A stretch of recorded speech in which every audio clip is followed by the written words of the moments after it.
ممکن ابھی ہم ایک فیملی کو ریسکیو کر کے لے آئے ابھی. اچھا ایک فیملی کو جو نا ریسکیو کر کے لے آئے, ان کا سامان بھی لے آئے, ان کو بھی لے آئے. وہ کہتے ہیں کہ ہم 3 دن سے ریسکیو 112 کو کال کر رہے ہیں, 3 دن سے ہماری کال پہ وہ ہمارے پاس نہیں پہنچے. آپ لوگ ہیں جو ہمیں کھانا بھی آ کر دے رہے ہیں اور ہمارے پاس پہنچے ہیں. اگر ہم کو باہر نکال دیں تو آپ کی مہربانی. ہم پھر ادھر ان کو ادھر سے ریسکیو کیا ہم نے اور ادھر لے کر آئے. تو کشتی وغیرہ ہماری چل رہی ہے یہاں پہ؟ جی چل رہی ہے. اللہ تعالیٰ آپ لوگوں کی مدد کرے جی اور قبول کرے آپ کی محنت ہے. تو ابھی مزید یہاں پہ کس چیز کی ضرورت ہے؟ یعنی یہاں خیمہ بستی کی ضرورت ہے ان لوگوں کو. اگر ہم باہر خیمہ بستی لگاتے ہیں نا تو ان لوگوں کو ہم باہر لے آئیں گے. اچھا جتنا ہو سکتا ہے ہم باہر لے آئیں گے. ڈی سی او صاحب نے ڈی پی او صاحب نے عملہ بھیجا تھا, ان لوگوں نے ان کی ذرا بات نہیں مانی.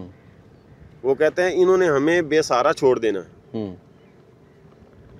میں نے کہا انشاءاللہ جب ہمارے پاس وقت آئے گا ہم آپ کو بے سہارا نہیں چھوڑیں گے. صحیح. انشاءاللہ ہم آپ کو آپ کا سہارا بنیں گے.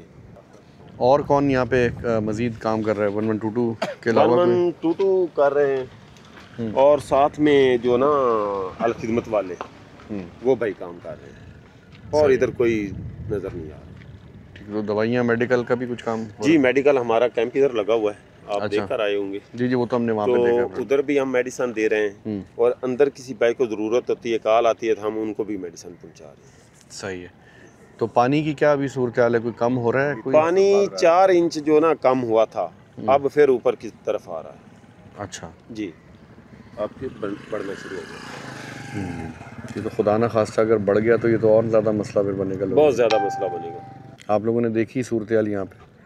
تو یہ پاک پٹن کے علاقے ہیں, یہاں پہ گاؤں دیکھ لیں دور دراز. یہ بتا رہے ہیں کہ 8 کلومیٹر دور لوگ آبادیوں میں بیٹھے ہوئے ہیں اور وہ وہاں سے نکل نہیں پا رہے, ان کا سامان چیزیں مویشی.